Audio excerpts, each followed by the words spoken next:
नमस्ते बच्चों। आज हम देखेंगे कबीर के बाकी दोहे।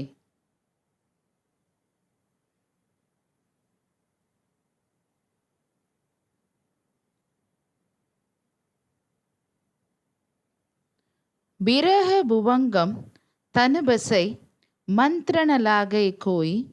राम वियोगी ना जीवे जीवे तो बौरा होय।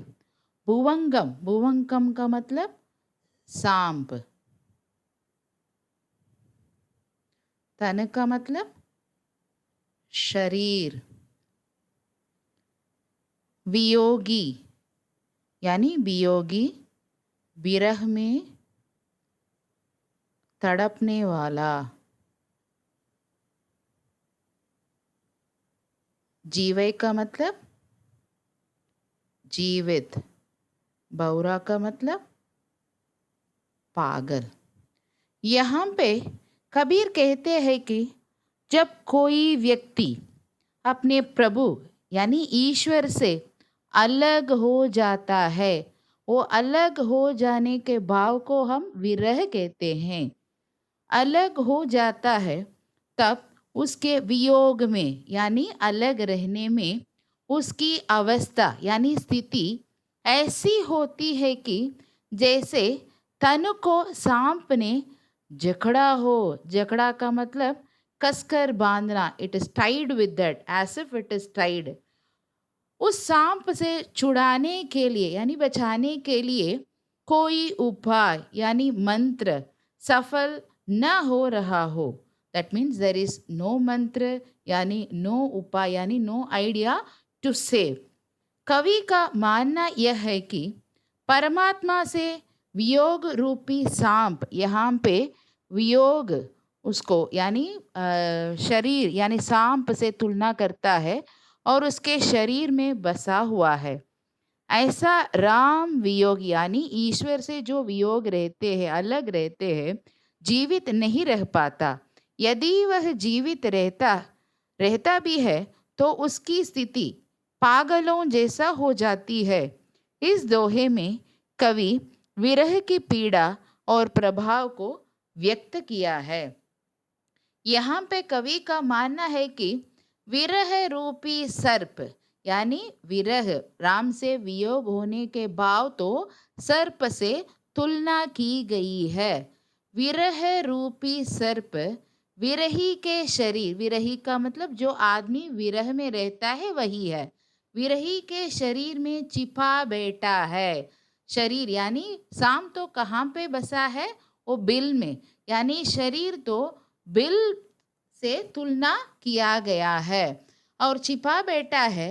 विरही जो व्यक्ति ईश्वर के विरह में तड़पता है, यह विरह रूपी सर्प उसे बुरी तरह पीड़ित करता है और परमात्मा से इस वियोग का किसी भी तंत्र मंत्र द्वारा उपचार संभव नहीं है, क्योंकि परमात्मा से बिछुड़कर यानी अलग होकर कोई जीवित नहीं रह सकता। यदि जीवित रहेगा तो क्या होगा? वह पागल हो जाएगा। यहाँ पे कबीर जी विरह की पीड़ा और प्रभाव को व्यक्त किया है। पीड़ा के कारण तो जीवित नहीं रहता है वो आदमी विरह की पीड़ा में। यदि वह जीवित रहता है तो उसकी स्थिति पागलों जैसा हो जाती है।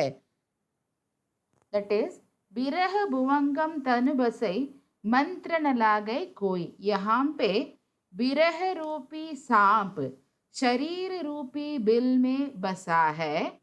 कोई मंत्र यानी उपाय तो उसे बचाने के लिए तो नहीं है, यानी सफल न हो रहा है। कवि का मानना यह है कि राम के विरह में जो व्यक्ति तड़प रहता है वह जीवित नहीं रह सकता। अगर वो जीवित रहता है तो पागलों जैसे हो जाती है।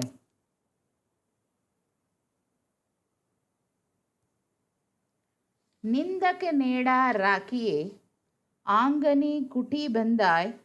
बिन साबन पानी बिना निर्मल करे सुभाय। निंदक यानी निंदा करने वाला।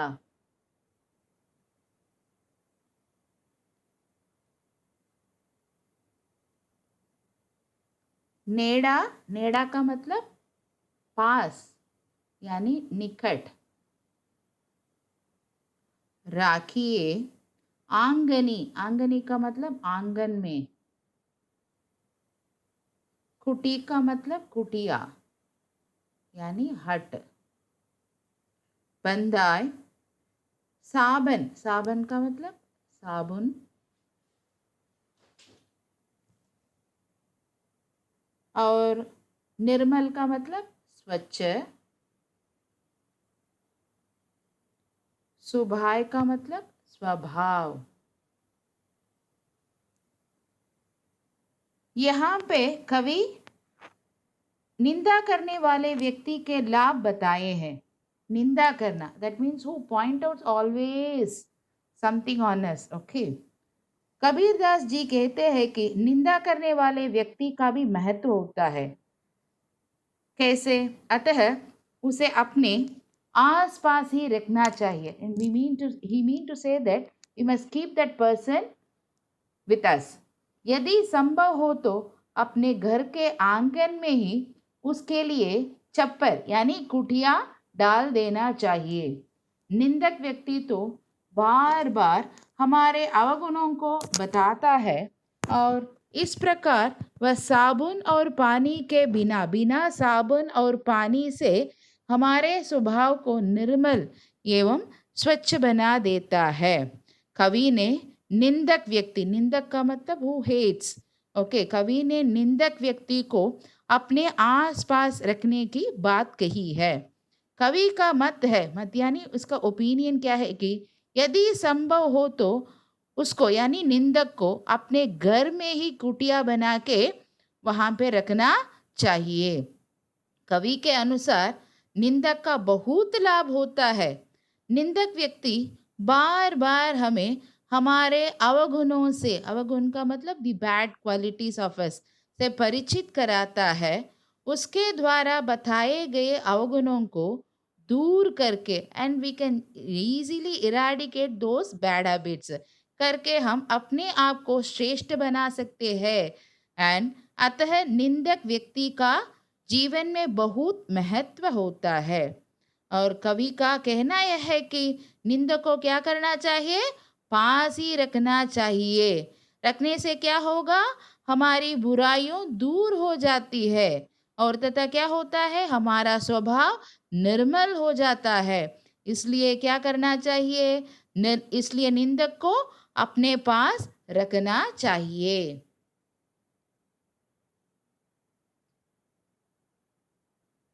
पोती पड़ी पड़ी जगमुआ पंडित बयान कोई, ये के आशीर पीव का पढ़ई सुपंडित होय।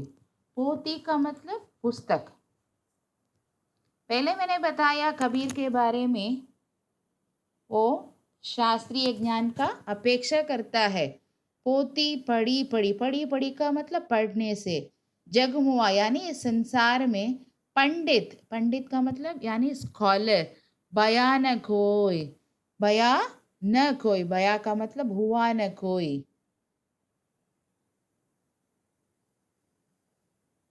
एक है, एक है का मतलब एक एक। आशिर का मतलब अक्षर। पीव का मतलब प्रियतम यानी ईश्वर। पढ़े सु पंडित होय। यहाँ पे कबीर जी कहते हैं कि जो व्यक्ति ईश्वर प्रेम के सच्चे रस में डूब जाता है वही विद्वान है। कबीर जी कहते हैं कि इस संसार में धार्मिक ग्रंथों यानी पुस्तकों को पढ़ पढ़कर अनेक सांसारिक लोग मृत्यु की प्राप्त हो चुके हैं, किंतु कोई भी सच्चा विद्वान नहीं बन सका। दूसरी ओर जो व्यक्ति ईश्वर प्रेम के केवल एक एक अक्षर को पढ़ लेता है, जो व्यक्ति ईश्वर को जान लेता है, वह सच्चा विद्वान बन जाता है। ईश्वर प्रेम से डूबने वाला व्यक्ति ही ईश्वर को प्राप्त करने में सफल हो जाता है। यानी धार्मिक ग्रंथों को पढ़ने मात्र से कोई लाभ नहीं होता। पोती पड़ी पड़ी जगमुआ पंडित बयान कोई, यानी पुस्तक पढ़ने से कोई भी पंडित नहीं बन सके।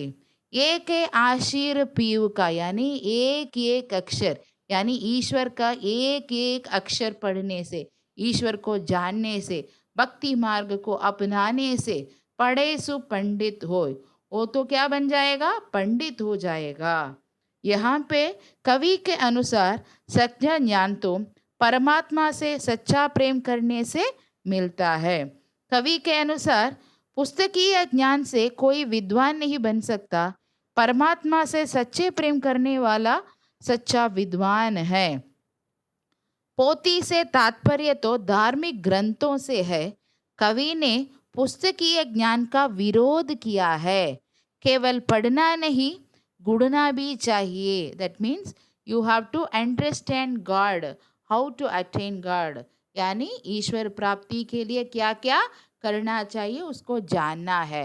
एक पोती पढ़ी पढ़ी जगमुआ पंडित बयान कोई, एक आशीर पीव का पढ़े सु पंडित हो, यानी पुस्तक पढ़ने से कोई भी पंडित बन नहीं सकता। एक एक अक्षर तो प्रियतम को जानने से वो तो पंडित बन जाएगा। हम घर जा लिया आपना, लिया मुराड़ा हाथी, अब घर जालो तास का, जे चले हमारे साथी। जालिया का मतलब जलाना।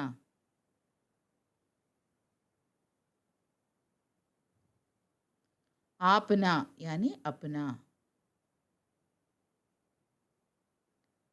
मुराड़ा का मतलब मशाल।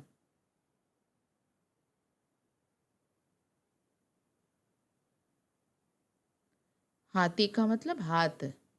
अब घर जालो तास का मतलब उसका, यानी यहाँ पे खबीर का। ले चले हमारे साथी यानी साथ। यहाँ पे उन्होंने समस्त विकारों को त्याग कर ज्ञान प्राप्ति की बात कही है। वहां पे हमने देखा बाह्याडंबरों को त्याग करना, यानी अहंकार को त्याग करने से ही ज्ञान की प्राप्ति हो सकता है। इसी के द्वारा ही हम ईश्वर को प्राप्त कर सकते हैं। इस दोहे में कबीर जी कहते हैं कि विषय वासनाओं, यानी सोना खाना पीना, ये विषय वासना है, और अन्य विकारों से युक्त अपने शरीर रूपी घर को, हम घर जालिया, इसमें शरीर रूपी घर को, घर यहाँ पे शरीर से तुलना किया गया है। हम घर जालिया यानी शरीर रूपी घर को जलाकर नष्ट कर दिया है। हम का मतलब यहाँ पे कबीर जी। कबीर जी तो क्या कहते हैं? विषय वासनाओं को, यानी इसे युक्त अपने शरीर रूपी घर को जलाकर यानी नष्ट कर दिया है उन्होंने। अब उन्हें ज्ञान की प्राप्ति हो गई है। उन्हें ज्ञान की प्राप्ति यानी भक्ति मार्ग अपनाने से उसको ज्ञान की प्राप्ति हो गई है। अब एक ज्ञान रूपी मशाल को, यहाँ पे मुराड़ा यानी मशाल, ये तो ज्ञान का प्रतीक है। अब वे ज्ञान रूपी मशाल को लेकर निकल पड़े हैं। हाथ में लेकर वो तो निकल पड़े हैं, और जो उनके साथ चलने के लिए तैयार होगा, and the people who wanted to follow him, उसके भी अज्ञान को जलाकर नष्ट कर देंगे। एंड यू नो दैट साधु लोग को क्या करेंगे? अपने यानी सत्संगति से उन्होंने जो भी सीखा, वो क्या करेगा? उसको दूसरों को ले जाने के लिए वो तो क्या करता है? उसके भी अज्ञान को जलाकर नष्ट कर देगा, और साथ चलने के लिए तैयार होने के लिए भी वो कहता है। जिस प्रकार मशाल से अंधकार का नाश होता है, मशाल का मतलब क्या है? वो टार्च, उससे अंधकार का नाश होता है, उसी प्रकार ज्ञान से भी अज्ञान पूरी तरह नष्ट हो जाता है।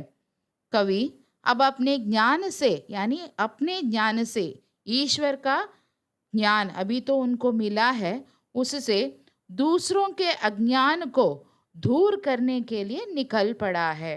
वह उन लोगों को ज्ञान प्रदान करना चाहता है जो उसके साथ इस मार्ग पर चलने को तैयार हो। And whoever is ready to go in the way of Kabir ji and he is ready to show the path of the bhakti. Okay, हम घर जालिया आपना लिया मुराड़ा हाथी, अब घर जालो तास का जे चले हमारे साथी।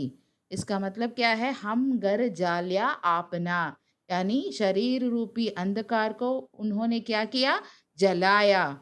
और हाथ में मुराड़ा लेकर, यानी ज्ञान का प्रतीक है वो ज्ञान, यानी वो मशाल को लेकर अभी घर से वो तो निकल पड़ा है। जो इनके साथ चलने के लिए तैयार है उन लोगों को भी अज्ञान को जलाकर नष्ट कर देंगे।